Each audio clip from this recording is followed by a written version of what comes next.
Buenas tardes.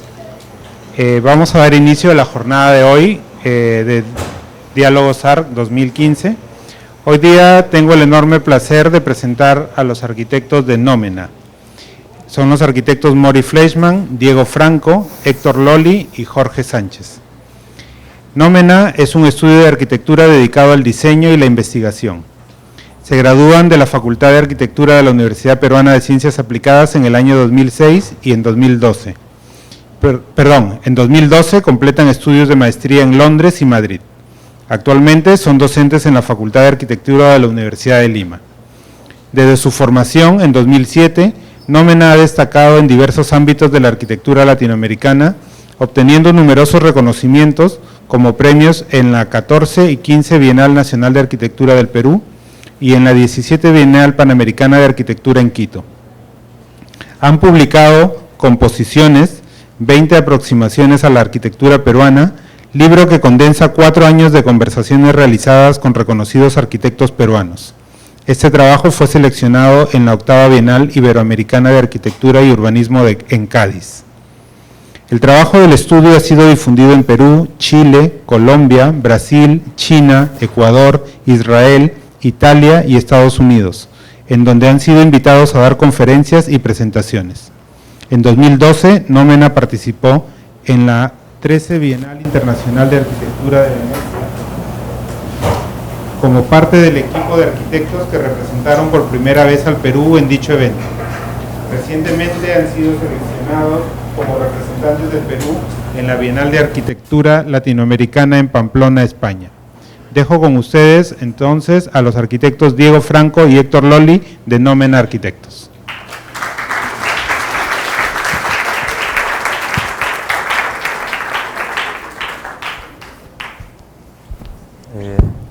¿Ahí se escucha bien? Sí.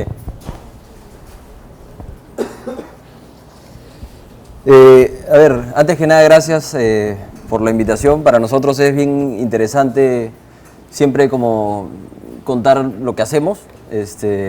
Nos interesa, pensamos que contar nuestro trabajo nos permite reflexionar de lo que estamos haciendo.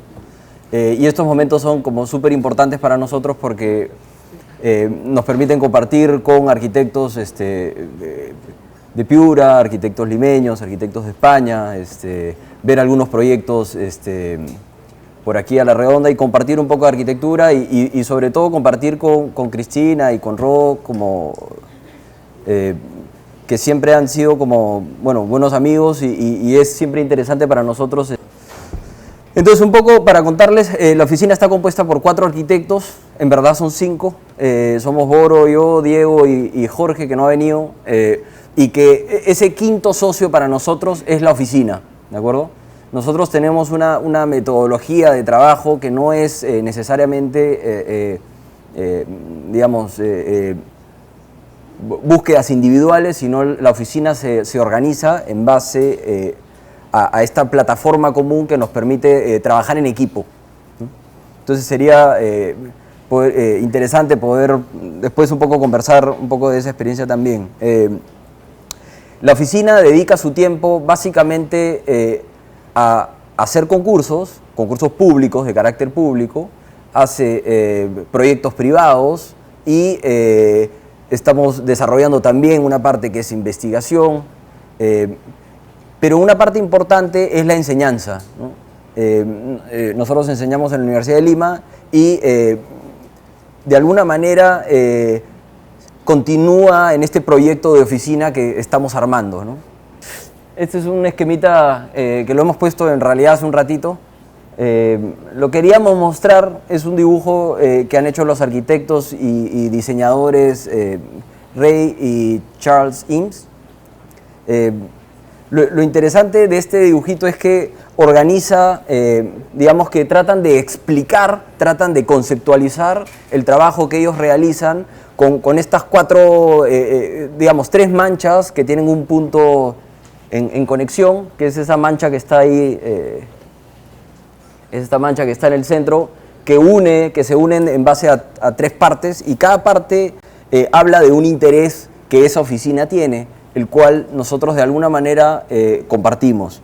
Entonces, hay una primera mancha que tiene que ver con los intereses de la oficina, hay otra mancha que tiene que ver, o otra figura que tiene que ver con la preocupación de la sociedad, que un arquitecto siempre tiene, y hay una tercera, acá, ya, creo que está fregado. Y una tercera mancha que es en realidad la preocupación genuina que uno tiene por el cliente, que es finalmente, ayer hablaba Cristina y Ro un poco, cuando uno se hace un proyecto, ahí está siempre, digamos, esta preocupación por el cliente, que es el que en realidad va a vivir en el proyecto, ¿no? Entonces nos interesaba esta imagen porque de alguna manera esta intersección entre estas cosas nos permite entender las búsquedas que uno se plantea, ¿no? Entonces, para nosotros la arquitectura es en realidad la profesión más difícil que existe, es para gente que en verdad cree en ella, nosotros entendemos que la arquitectura es en realidad pura emoción y que está en el trabajo de lo que uno hace, ese conseguir ese éxtasis que genera las cosas bien hechas, para nosotros es muy importante. Entonces lo que hemos hecho es organizar la presentación en 7 proyectos. Estos 7 proyectos son los proyectos que más o menos se encuentran con el tema que nos convoca hoy día, que es el trabajo que se hace en la costa peruana, desde un punto de vista más desde la vivienda. Entonces, para nosotros era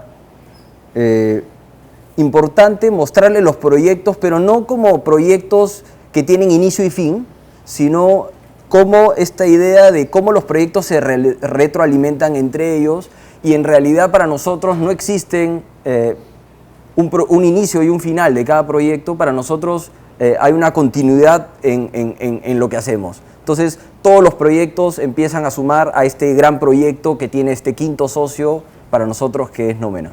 Entonces, nos gusta siempre casi no ponerle nombre, digamos, a los proyectos, casi no tener un inicio, un final, y siempre pensar que el proyecto que hemos terminado en la oficina nos permite iniciar el siguiente proyecto. Entonces, el primer proyecto, que en realidad no es una obra construida, es un libro. Digamos, no es una obra, no es un edificio, ¿no? Es un libro que se llama Composiciones, y es un primer proyecto que de alguna manera nos pone en sintonía a la gente de la oficina, ¿no? Entonces, el libro de hecho está en su segunda edición, ¿no? y permite o permitió generar ciertas reflexiones acerca de la arquitectura, ¿no? Aldo Rossi dijo una vez que digamos que si tú quieres si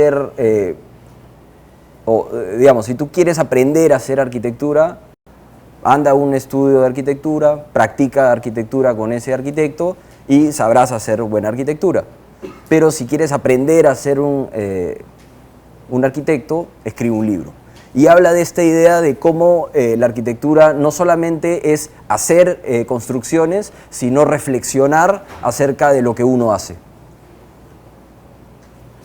Entonces, este libro en realidad resume casi 4 años de conversaciones con arquitectos. Algunos, Rodo y Patricia Llosa, están en este libro, que de alguna manera siempre han sido como referentes, digamos, en lo que se hace en la oficina.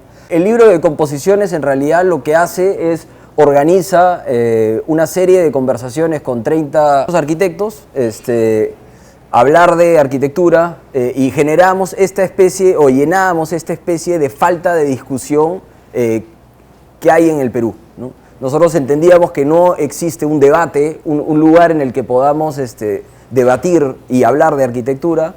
Entonces formamos este espacio que nos permitía simplemente conversar de arquitectura, y empezamos a entender que esta organización de los proyectos, esta organización de lo que se estaba hablando era mucho más importante y mucho más interesante de lo que en verdad estábamos hablando. Entonces empezamos a descomponer estas conversaciones y a reorganizarlas, ya no por arquitectos, sino por ideas.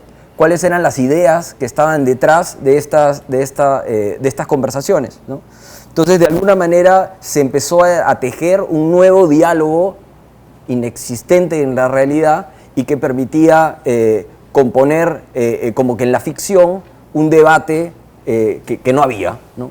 Entonces, para nosotros fue muy interesante cómo se descomponen las conversaciones y se recomponen, y al final parece que los arquitectos discuten entre ellos y que se hablan de cosas que finalmente son herramientas que no tienen un tiempo específico o una fecha. Entonces, esta idea de sacarle la condición o de sintetizar de lo que se está hablando nos empezaba a servir a nosotros como estudio para organizar y tener una base común, una especie de plataforma que nos permita tener el mismo lenguaje, hablar de lo mismo y saber que todos estamos por lo menos en el mismo norte. Entonces, este primer ejercicio de libro composiciones esbozó un sistema de fabricar, ¿no? Inconsciente todavía en ese momento, pero pensábamos que era importante o que es importante para nosotros en esta época en la que creemos que no hay estos grandes maestros, estas filiaciones en la arquitectura que permiten continuar los pensamientos. Nos dimos cuenta que para nosotros era mucho más interesante vincular las ideas en vez de empezar desde cero. Entonces, esta idea que uno tiene cuando uno es joven de que hay que romper el mundo y que hay que empezar de cero y que hay que romper todos los paradigmas, para nosotros ya no tenía mucho sentido después de haber hecho el libro. Para nosotros era mucho más consecuente pensar que la arquitectura no tiene nada que ver con la destrucción de los paradigmas, sino que tiene que ver con construir un pensamiento, con organizar las ideas y saber vincular los proyectos y saber vincularnos a los arquitectos que habían hecho y que siguen haciendo muy buena arquitectura, y cómo nosotros podemos recoger esas ideas y transformarlas en proyectos nuestros. Entonces, este primer proyecto es una casa que está al sur de Lima. Es una casa que funciona en realidad en 3 niveles y que tiene ciertas proporciones cúbicas. Es una casa que se organiza en base básicamente a su programa. En la zona superior están la parte, digamos, más privada, en la zona intermedia está la sala y comedor, y en la parte inferior están todos los dormitorios de los hijos. Entonces, esto nos permitía trabajar básicamente con una composición muy prismática y que nos permitía generar hacia la cara opuesta del mar, nos generaba una fachada un poco más masiva, y hacia la fachada, digamos, que iba hacia el mar, este cubo o prisma se iba descomponiendo, trabajando más las superficies lineales. Entonces pensábamos que este volumen es en realidad desde un prisma que nace desde la Tierra, y tratamos de trabajar una lógica que ha ido poco a poco vinculándose con los proyectos que estamos haciendo, es trabajar la idea del lleno y del vacío, y que cada elemento que ponga tenga una consecuencia estructural. Entonces, de hecho, la estructura del proyecto es en concreto, ¿no? Y toda la parte de cerramiento es albañilería tarrajeada y pintada de blanco. Entonces nos interesaba cómo estas dos lógicas entre lo estructural y lo no estructural iban componiendo y recomponiendo el proyecto. Hacia la parte superior, los dormitorios de los padres están aquí, y se genera, este es el único espacio en la casa, es una casa muy compacta, y es el único espacio en la casa que no tiene una responsabilidad funcional directa. Y ahí nosotros entendemos que la arquitectura empieza a florecer. En el momento en el que la función está completa y aparecen estos espacios que no tienen un requerimiento necesariamente funcional y que empiezan a simplemente responder a cuestiones arquitectónicas y a cuestiones de condición de vida, para que los propietarios de alguna manera empiecen a utilizar este espacio de manera distinta. Entonces se utilizan dos paralelas, una tarrajeada y una en concreto, que nos permiten siempre estar trabajando y siempre estar tratando de rompiendo un poco las simetrías, que es algo que nos preocupa. Entonces, como les digo, este espacio, que es la terraza última, que es lo único, digamos, interno que nos interesa mostrarles a ustedes, es el único espacio que tiene estas condiciones que nos empiezan a interesar, ¿no? Este espacio mitad techado y mitad abierto nos parecía esta ambigüedad, ¿no?, entre el espacio que está dentro y el espacio que está afuera, y donde en realidad está el límite de los dos, empieza a ser pertinente en nuestro trabajo. Entonces, esta idea de entre afuera y adentro y cómo organizar los espacios, y si la arquitectura es función o es diseño, en fin, todas estas inquietudes son las que están en nuestra cabeza hasta el día de hoy. Entonces, este proyecto, que es un proyecto en Asia, se vincula con el proyecto anterior, porque de alguna manera nosotros, esto fue inconsciente, pero a medida que fuimos trabajando este ejercicio que les mencioné al comienzo, esta idea de reflexionar acerca de lo que uno hace, empezamos a entender que habían estas lógicas. Esta es una casa de 2 pisos, abajo zona de dormitorios, arriba zona social. Entonces empezamos a entender que la preocupación entre afuera y adentro es algo que nos motiva a trabajar. Entonces el simple hecho de colocar la cobertura y de separar la viga de borde genera este espacio que de alguna manera estás dentro, pero al no tener esta cobertura de sombra, estás fuera también, ¿no? Entonces el proyecto se organiza en realidad con 2 lógicas muy simples: una base muy pesada y una con un ritmo de perforaciones bastante, no sé, con poca luminosidad, porque abajo estaban los dormitorios, y en la parte superior esta cobertura muy ligera permitía activar las zonas sociales y generaba una circulación lumínica y de aire bastante interesante.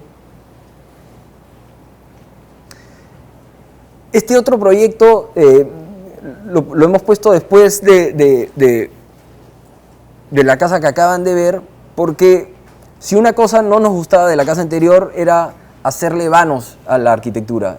Nos parecía súper complicado saber perforar estos objetos, esta vivienda que en este caso es de un nivel, pero nos complicaba cómo este prisma tan puro y tan abstracto se abría hacia el entorno, y era un entorno que no tenía mucho, el mar estaba al frente, entonces como que se va descomponiendo hacia afuera, pero hay unas veredas por acá, entonces un poco la idea del cliente era como empezar a cerrar, ¿no?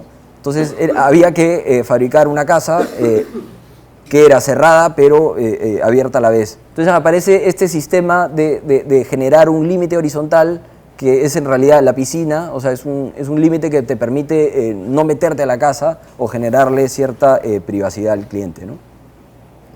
Este otro proyecto utiliza las ideas anteriores del límite y de cómo generar, cómo que la misma lógica de la composición del proyecto se establece como un sistema. Entonces, la casa en realidad es un 8x15 y lo interesante es que es una viga de borde, pero esta viga de borde amarra 3 composiciones o 3 partes distintas. Todos los servicios están colocados hacia el perímetro de la casa. Las zonas habitables están con vidrio para darle, en fin, luz.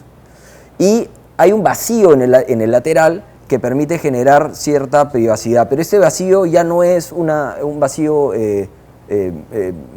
horizontal como agua, sino que se le colocan las circulaciones y digamos toda la condición de iluminación por ese lado. Entonces se empiezan a generar distintos filtros de luz en el proyecto, ¿no? Entonces esta idea de límite o de espacio que no tiene una función específica, que no tiene esta condición tan definida como que donde empieza la arquitectura y empieza el vacío. Esta es una casa que hemos terminado hace poco, que está al borde del mar. De hecho está como a 300, 400 metros del mar, pero es una casa urbana, no es una casa de playa, es una casa urbana. Entonces el proyecto en realidad había esta voluntad de generar una casa que nos permita o le permita a los propietarios estar todo el tiempo en esta casa alejada un poco de la ciudad. Entonces el proyecto arranca de un vacío central como organizador de la vivienda, ¿no? Esta idea de que este vacío no tiene, o sea, que está definido formalmente, pero no tiene una función determinada, empieza a ser un poco recurrente en el trabajo, ¿no? Entonces se trabajan un poco la sucesión de los vacíos y cómo estos vacíos empiezan a organizar el proyecto.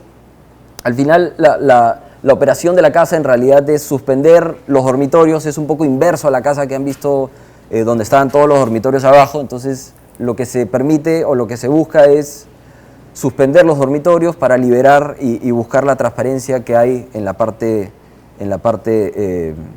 planta baja, ¿no? Entonces empiezan a ver estos vacíos abiertos al cielo y el corte a lo largo, digamos, de todo el volumen empieza a generarse, digamos, el trabajo del corte empieza a revelar un poco las intenciones que había de acuerdo a las distintas funciones de la casa. Entonces se generan se ven muy mal las fotos, pero se generan algunos vacíos, algunas diagonales, esta idea que está entre lo que está construido y lo que no. Este es un colegio que me parece importante ponerlo porque continúa con estas ideas de vacío, vincula estas ideas trabajadas en esta casa, pero las lleva a un proyecto institucional, digamos un proyecto con otras cargas. Entonces el proyecto en realidad es un cuadrado que funciona también con un vacío central, pero este vacío central ya no es un espacio doméstico, sino es un espacio que nos permite transformar las actividades que suceden en el patio. Entonces, una decisión importante, y por eso la pongo, es que el típico colegio que hay en Lima, me imagino que en todas partes, es un patio y en el centro están las canchas deportivas, ¿no? Entonces, nosotros, buscando continuar con las ideas que veníamos trabajando, decidimos colocarle cierta vegetación en el patio, salvaguardando, digamos, estas intenciones que nos interesan y cómo el quitarle la función, ¿no? Al colocar estas vegetaciones le estábamos quitando la función específica y cómo esta función específica podía en realidad activar una serie de capacidades que tienen los niños de transformar y de reutilizar el espacio de distinta manera. Entonces el proyecto, como dije, funciona alrededor de un patio, pero este patio tiene ciertas perforaciones y estas perforaciones generan o están, digamos, en búsqueda de generar ciertas transparencias y este es el límite del colegio.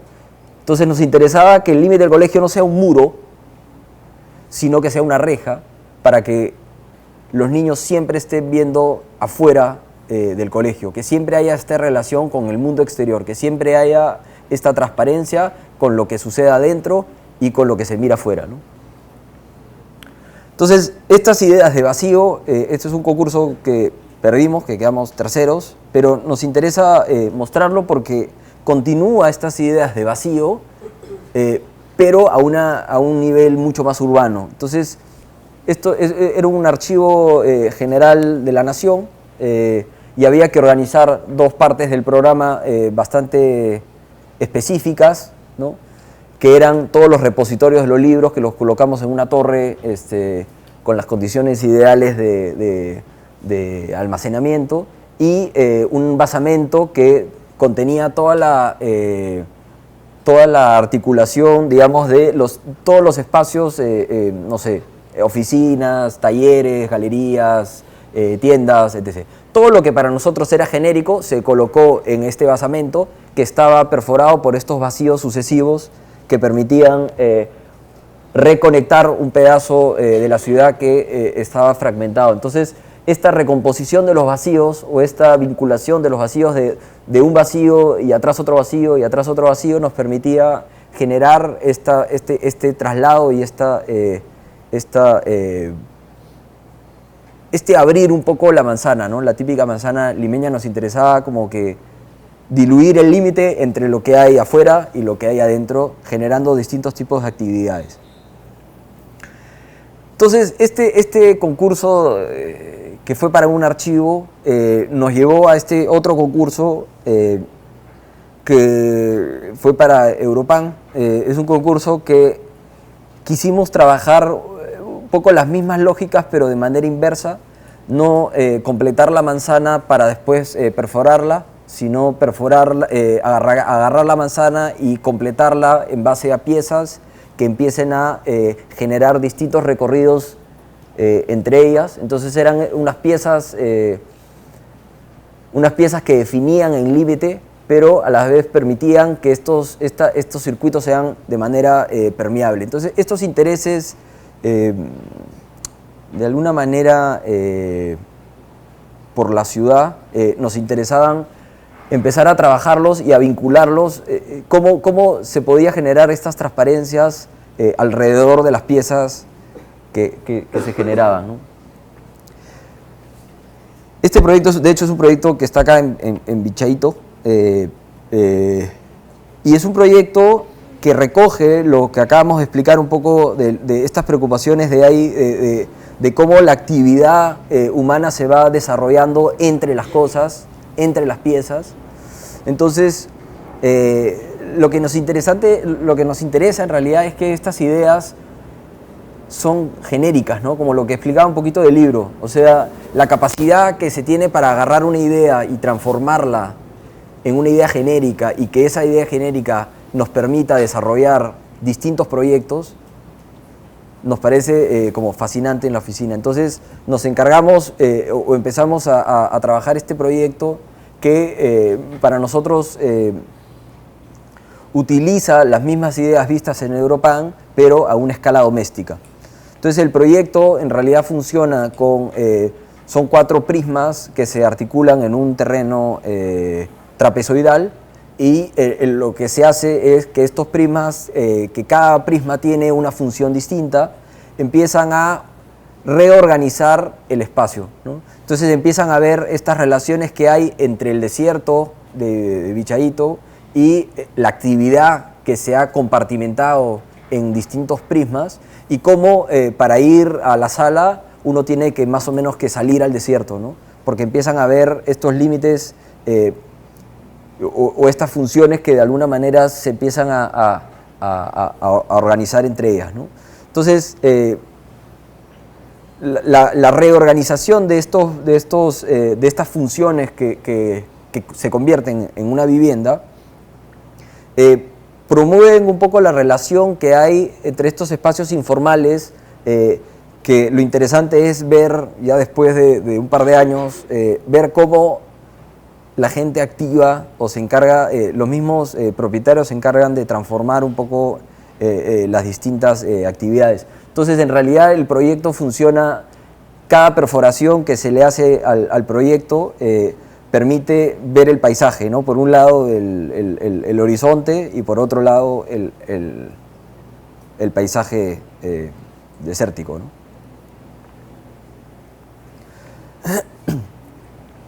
Este es un proyecto que también está en la costa, pero no es una casa, es una capilla, y nos tocó hacer esta capilla en un terreno privado, en un fundo, entonces y colocarla, bueno, al costado del río Cieneguilla, perdón.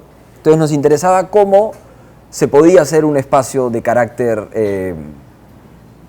espiritual en un lote de una vivienda, ¿no? ¿Cómo construir este espacio sagrado en un terreno que efectivamente no lo era, ¿no?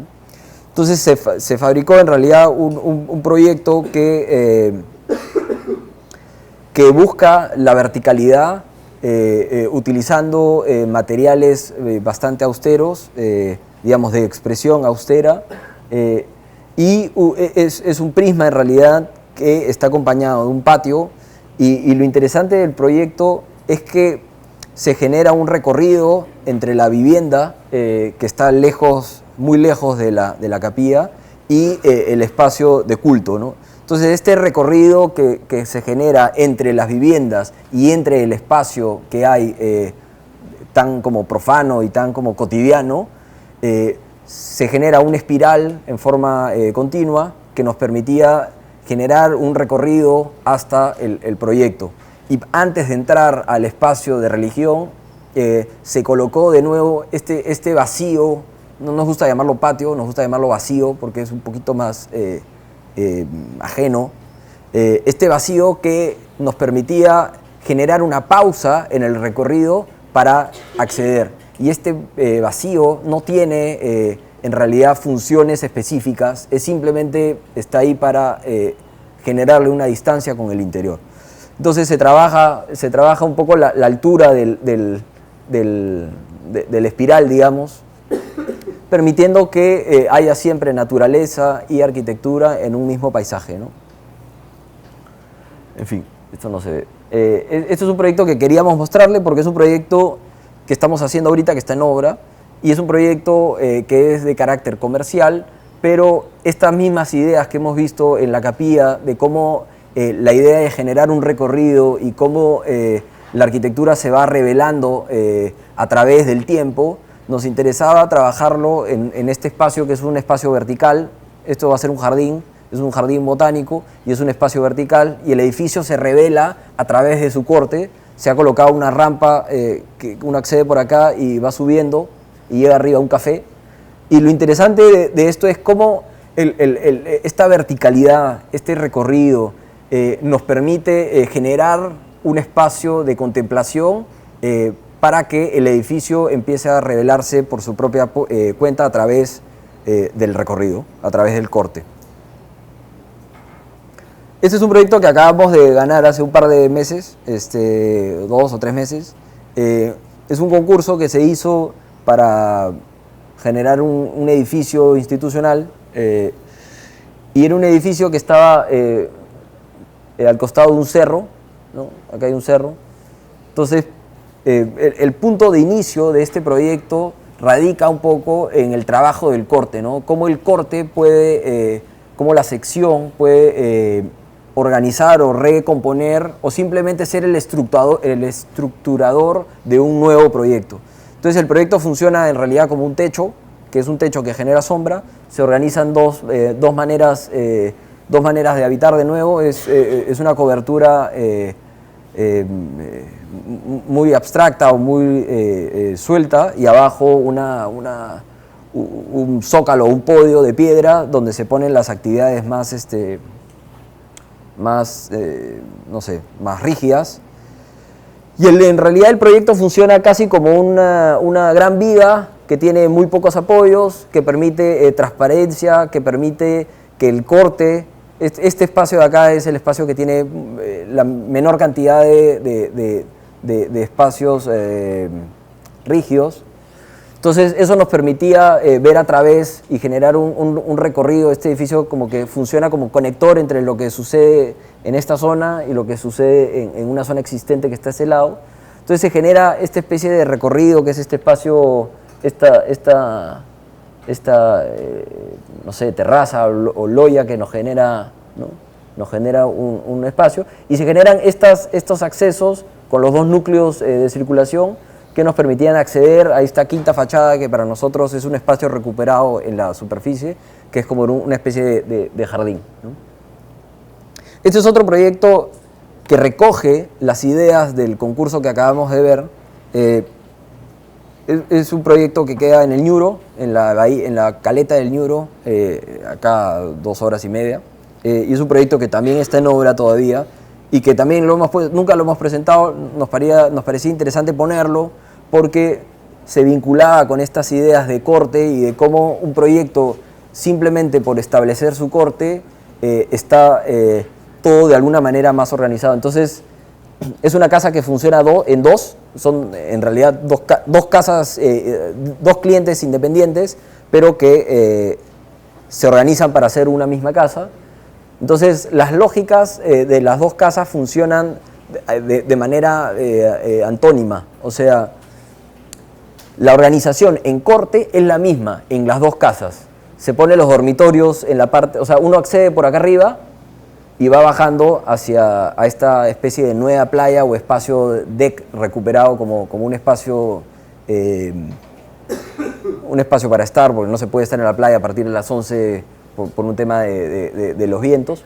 Entonces se ponen los dormitorios en el tercer nivel o en el cuarto nivel, se pone el dormitorio principal a manera de visera. Entonces este dormitorio de alguna manera siempre está protegido en sombra y la zona social se coloca en el podio, ¿no? Y abajo hay unos depósitos, unos espacios, ¿no? de almacenaje. Pero lo interesante es que el proyecto, como les decía, funciona en base a dos lógicas distintas. O sea, esta es una casa y esta es la otra casa, y busca de alguna manera ser, a pesar de tener un elemento unificador en la parte superior, que son los dormitorios, y estos son los dormitorios secundarios, este es el dormitorio principal.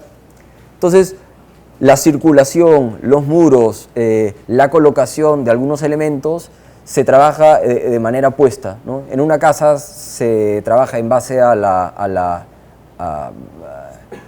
retroceder los vacíos, y en otras se trabaja o se trata la idea de empujar los vacíos. Una es bastante más abierta, la circulación es perpendicular, paralela y perpendicular, y en la otra casa es perpendicular y paralela, y se trata de utilizar las casas como un sistema que nos permita seguir reflexionando acerca de las cosas que nos interesan, ¿no? Entonces las casas son unas casas bastante abiertas. Hay esta idea de transparencia que hemos visto en los otros proyectos, y cómo los vacíos y esta sucesión de espacios abiertos al cielo empieza a organizar la casa. El dormitorio principal, que funciona casi como una especie de espacio contenido entre lo que sucede arriba y cómo el paisaje se ve y se revela a través de la casa. Y como una casa, una de las casas es bastante más abierta y la otra es bastante más compacta y funcional en realidad, ¿no? Entonces hay esta idea de cómo uno registra el paisaje. En la casa de la izquierda, digamos, es un paisaje siempre casi enmarcado, ¿no?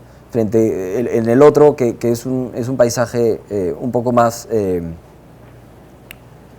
no sé, más árido, ¿no? Entonces hay esta idea o esta intención de cómo la luz llega y cómo la casa, hay partes en las que se deja de construir y empieza a aparecer la corteza un poco del cerro existente, ¿no?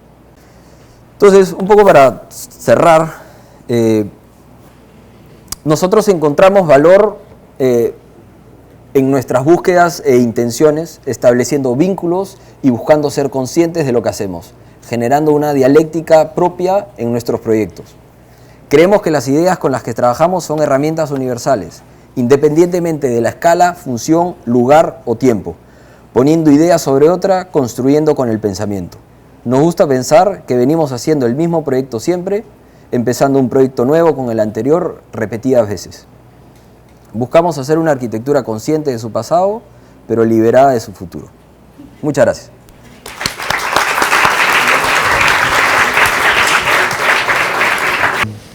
Bueno, ayer vimos dos exposiciones donde se habló mucho del tema de la identidad, ¿no? A mí me gustaría saber cómo vosotros o qué reflexiones hacéis sobre el tema de la identidad peruana, si es algo recurrente, de lo que habláis en el estudio, etcétera, ¿no? ¿En nosotros? Sí. ¿En la oficina? No. La identidad para nosotros es algo que no nos preocupa. Yo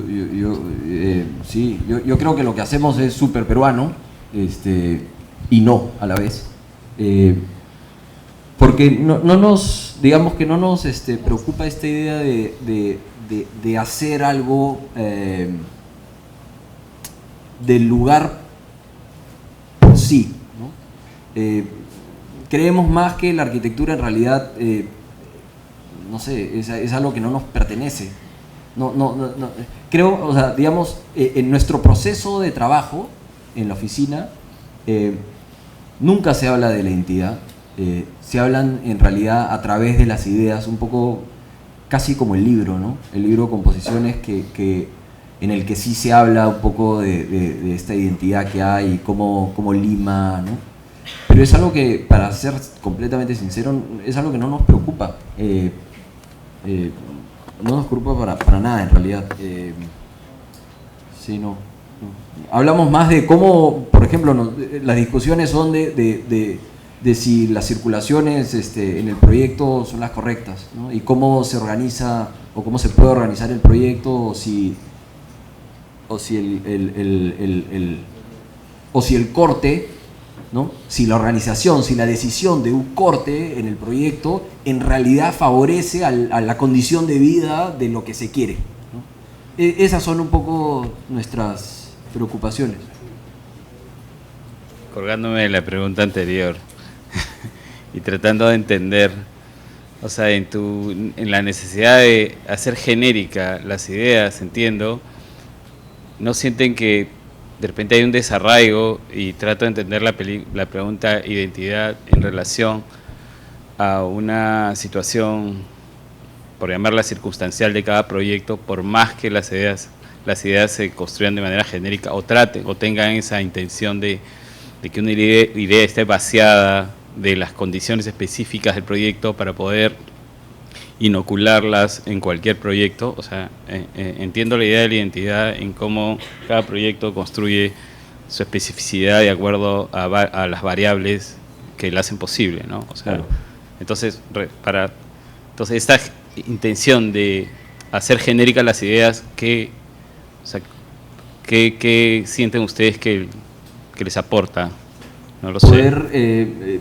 Nunca empezar de cero. La condición de genérico y específico, en realidad yo no me quedaría con lo genérico o con lo específico, me quedaría más con la forma de razonar sobre las cosas. O sea, nos interesa, digamos, la arquitectura que hacemos no empieza y termina con el cliente, no empieza y termina con el lugar. Nuestra arquitectura busca ser un mismo proyecto, ¿no?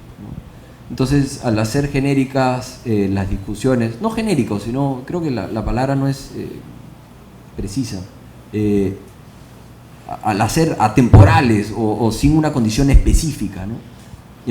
Nos permite discutir de las cosas que nos interesan, porque al final de cuentas los proyectos siempre responden a un cliente, siempre responden a un lugar en el que estás, siempre responden a una materialidad, siempre hay que cumplir la función, siempre hay que... En fin. Entonces, no es algo que nos preocupa. Nos preocupa más cómo el proyecto se construye con el pensamiento y cómo ese proyecto alimenta al siguiente y cómo el siguiente, reflexionando del anterior, te das cuenta que sigues trabajando las mismas ideas. Entonces, en esta continuidad creo que está el aporte de hablar en esos términos, ¿no? De no generar un proyecto que empieza y termina, sino de que esto es en realidad simplemente una especie de cosa que avanza y que no tiene un fin. Sí. Yo creo que también, sí, sumaría eso el hecho de que no hablar de que sea arquitectura peruana por el tema de la identidad nos permite también no adjetivar el proyecto, que es algo que nosotros tratamos de hacer de manera consciente, porque también ponerlo en planos genéricos, por decirlo de alguna forma, creo que tampoco el término es preciso, pero no tengo uno más idóneo en este momento. Es una forma en la que nosotros podemos trabajar, porque esto que decía Héctor es importante y no es determinante en que nosotros podamos hacer arquitectura, es que tenemos que tener esta base que nos permita dialogar. Entonces, tenemos que tener todo en un plano muy claro para de ahí poder construir el proyecto. Y claro, cuando también dice que Héctor no nos preocupa es porque estamos dando por sentado de que esas cosas están, o sea, que tienen que estar y tienen que estar bien. Entonces yo más en vez de hablar de que es o no peruano, diría si es pertinente. Y creemos que sí, creemos que estas ideas son pertinentes en el lugar en que se instalan, porque son justamente las condiciones particulares de, bueno, en el caso que hemos visto muchas veces de la costa peruana, lo que hacen posible que estas ideas funcionen materializadas en cada caso de vivienda, que es esta condición de límite ambiguo, de que el interior y el exterior se confundan por la cuestión climática y de temperatura y de regularidad y de falta de lluvia y todas estas cosas que ya conocemos, son lo que las hace posible y por lo tanto son muy pertinentes. Entonces no son de forma adrede peruanas, no buscan serlo por sí, por decir que son peruanas, sino más bien esa condición es lo que hace posible que trabajen, pero nos interesa más hablar de las ideas en concreto y no adjetivarlas. Porque en el fondo, claro, estamos hablando de los mismos temas que podíamos haber estado viendo en la conferencia que vimos ayer de Rodo, ¿no? Estamos hablando del patio, del vacío, que articula la construcción, estamos hablando del muro, que también se puede hablar en términos atemporales de todo ello, ¿no? Más bien nuestra voluntad consciente es no adjetivarlo. Entonces, cuando lo tratamos con estos valores, es lo que nos permite discutirlo de manera neutra, como que fuera de cada uno, como proceso, ¿no? Solo para agregar algo más, que me parece importante que cuando haces la repregunta, Rodo, marcas la diferencia, porque la pregunta puede efectivamente entenderse como identidad peruana, y creo que tú más bien lo desligas y hablas del lugar donde se inserta. Y porque, claro, efectivamente, como se ha visto, no hacemos una referencia a Puruchuco y tampoco nos colgamos de este hecho muy discutible también de que en Lima no llueve, porque no consideramos que las respuestas a estas condiciones son necesariamente la arquitectura que se trata de proliferar del muro y etcétera, y esas condiciones. Ayer hemos visto con una grata sorpresa un proyecto acá, que es el taller que le han hecho a los alumnos, y que consideramos que no tienen muchas de las condiciones que posiblemente, o de las herramientas con las que se diseñan acá las casas en el litoral, pero consideramos que es una arquitectura totalmente, como decía Diego, la palabra pertinente del desierto. Está hecha en metal, no tiene herramientas, en fin, los que lo conocen saben bien a qué me refiero. Entonces, en ese sentido, sí, efectivamente me alineo con lo que se ha dicho antes de hablar de la pertinencia en el lugar, más que buscar una identidad necesariamente peruana. Yo le quería preguntar por qué el nombre Nómena. Nómena definitivamente tiene un intento en los primeros años donde no teníamos que cambiar las cosas muy claras y se trató de construir una palabra que en verdad significa el no nombre. Nomen, en latín es nombre y la A es ausencia, se jugó un poco con las palabras para llegar a esta idea de no tener ni siquiera un nombre definido. Y esa necesidad de ser genéricos no están de alguna forma teniendo esta sensación de que tenía la arquitectura moderna en ser universales, en ser que puede producirse como está ligado a la máquina en cualquier lado, con las mismas ideas, con los mismos principios, cosa que se hizo, o sea, el estilo internacional, o sea, es una necesidad, o sea, no entiendo por qué no pueden arraigarse o decir, bueno, hay un material acá y no solamente lo contemplo porque aparece, sino lo utilizo para hacer cosas, o sea, pregunto eso, no lo tengo claro. Mira, yo no creo que, por ejemplo, la casa que está en Bichadito se hubiera podido hacer en otra parte, no sé, en Francia, donde un señor, ¿no? Entonces, digamos que esta idea de lo local y lo global es algo que de lo que siempre hablamos, siempre, cada vez que como que nos toca o tenemos la oportunidad de contar lo que hacemos, siempre terminamos hablando un poco de esto.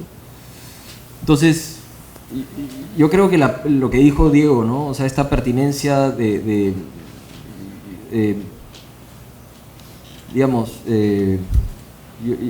no nos gusta caracterizarla como moderna. No sé si es moderna, porque ahí tenemos proyectos que se apoyan completamente en el suelo y que no tienen nada que ver con digamos, con las búsquedas ¿no? de los 5 puntos y en fin. Entonces, sí creo que hay una búsqueda consciente, por lo menos, de alejarnos de lo que hace local, ¿de acuerdo? Pero creo que siempre está. Entonces, hay esta idea de si vamos desde lo local hacia lo global o si utilizamos lo global para hablar de lo local, ¿de acuerdo? Y a nosotros nos gusta pensar que nosotros, a través de lo global, es que hablamos de las cosas propias. De hecho, en Pamplona, que hemos ido a hablar de nuestro trabajo, hicimos una presentación algo similar a esta, y se paró un pata, que era peruano, y nos agarró en la puerta y nos dijo: qué peruana nuestra arquitectura, me encantó. Y nosotros no habíamos ni siquiera hablado de que éramos peruanos, nada. Entonces, esta idea, por ejemplo, del patio, del vacío, y cómo el vacío es esta idea de reorganiza, está en Puruchuco de otra manera. Esta idea de los vacíos y de cómo el horizonte se acerca y se mezcla, este paisaje del desierto se mezcla con la arquitectura, está en Puruchuco también. Pero es algo que no nos genera, no nos motiva, no sé, conversar de eso.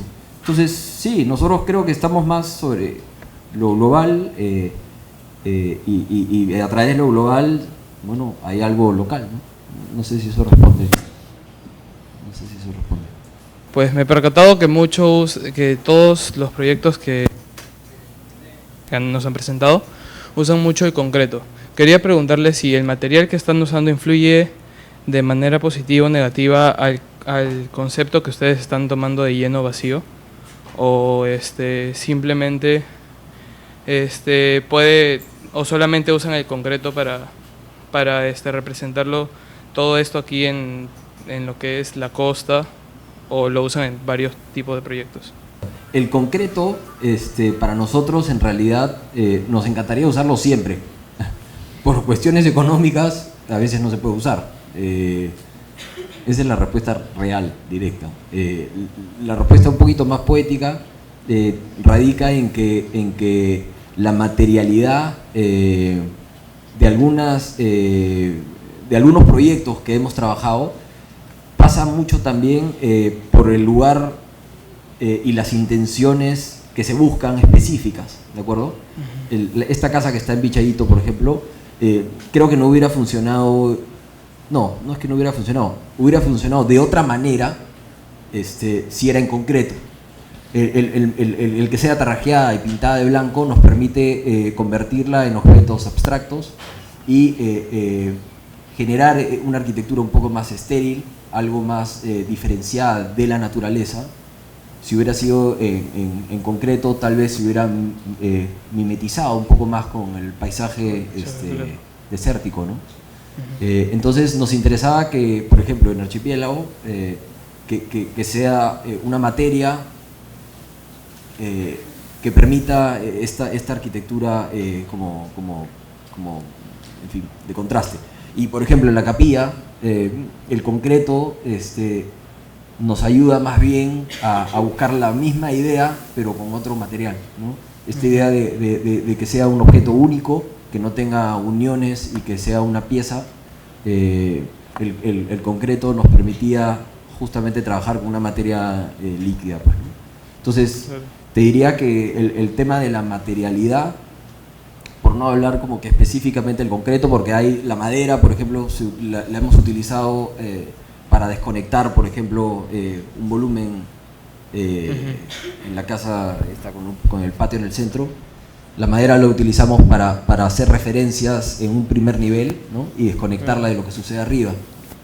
Entonces creo que lo más interesante es pensar en que el material puede convertirse en una idea, ¿no?